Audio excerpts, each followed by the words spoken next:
విరక్తి, కీకారుణ్యం, కాకులు కూడా దూరని అరణ్యం తిరుగుతోంది.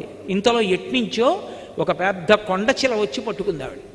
ఇక కొండచిలవ ఆవిడ్ని గ్రసించబోతుండగా ఓ కిరాతుడు వచ్చి కొండచిలవని సంహరించి ఈవిడ్ని కాపాడాడు. స్నానం చేసి వచ్చి సేద తీరింది. ఆవిడికి పళ్ళు తేనె ఇచ్చాడు, తింది. అంతలో అతని యందు పుట్టకూడని కోరిక పుట్టింది. ఆమెని భార్యగా స్వీకరిస్తానని ఆమె యొక్క పొందు కోరాడు. వెంటనే ఆమె నేను మహాపతివ్రతనైతే వీడు నిలువున దగ్ధమగుగాక అంది. ఆ కిరాతుడు మరణించాడు. ఆ తల్లి వెతుక్కుంటూ వెతుక్కుంటూ వెడుతుంటే వర్తక బృందం కనపడింది.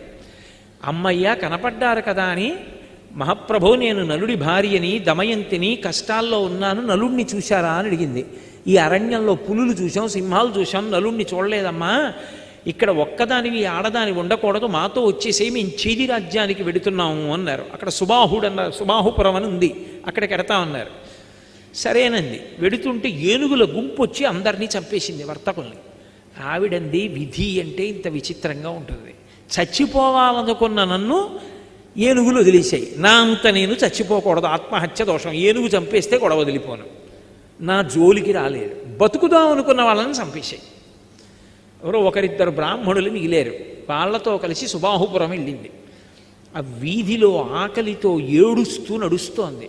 కలి ప్రభావం, అన్ని కష్టాలు పడాలి. వస్తుంటే రాజమాత చూసింది పైనుంచి.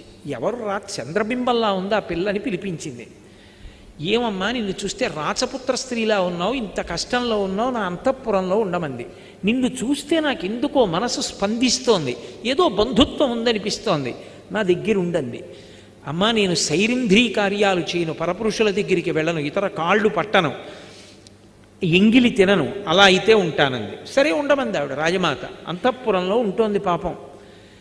అక్కడ నలుడు ఋతుపర్ణుడు ఒక మహారాజు. ఆ ఋతుపర్ణుడి యొక్క సేవలో అశ్వహృదయం తెలుసున్నవాడు కాబట్టి లొంగని గుర్రాల్ని లొంగ తీసుకుని రథచోదనం చేస్తూ బతుకుతున్నాడు. అలా బతుకుతుంటే ఇక్కడ ఎన్నాళ్ళు ఉంటుంది ఈవిడిలా పాపం. ఒకనాడు తండ్రి భీమకుడికి ఆలోచన వచ్చింది. భీముడికి నా కూతురు ఎక్కడుందో వెతికి పట్రమ్మని బ్రాహ్మణుల సమూహాల్ని పంపాడు. అందులో ఒక సుదేవుడు అనబడేటటువంటి బ్రాహ్మణుడు ఈ పురానికి వచ్చాడు, సుబాహుపురానికి వచ్చి అంతఃపురంలో దమయంతిని కనిపెట్టాడు. అమ్మ ఆవిడ కనుబొమల మధ్యలో ఒక పుట్టుమచ్చ ఉంది, అది చతుర్ముఖ బ్రహ్మగారు సృష్టిలో ఆవిడికి మాత్రమే పెట్టాడు. ఆవిడ దమయంతి, మహాపతివ్రత, నలమహారాజు ఇల్లాలు, కష్టాలలో ఉండి ఇక్కడ ఉందమ్మా అన్నాడు.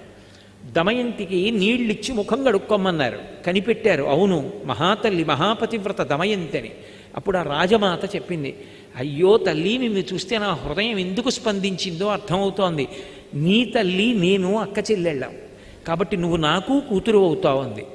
పుట్టింటికి ఎడతానంది, బయలుదేరింది, పుట్టింటికి వెళ్ళిపోయింది.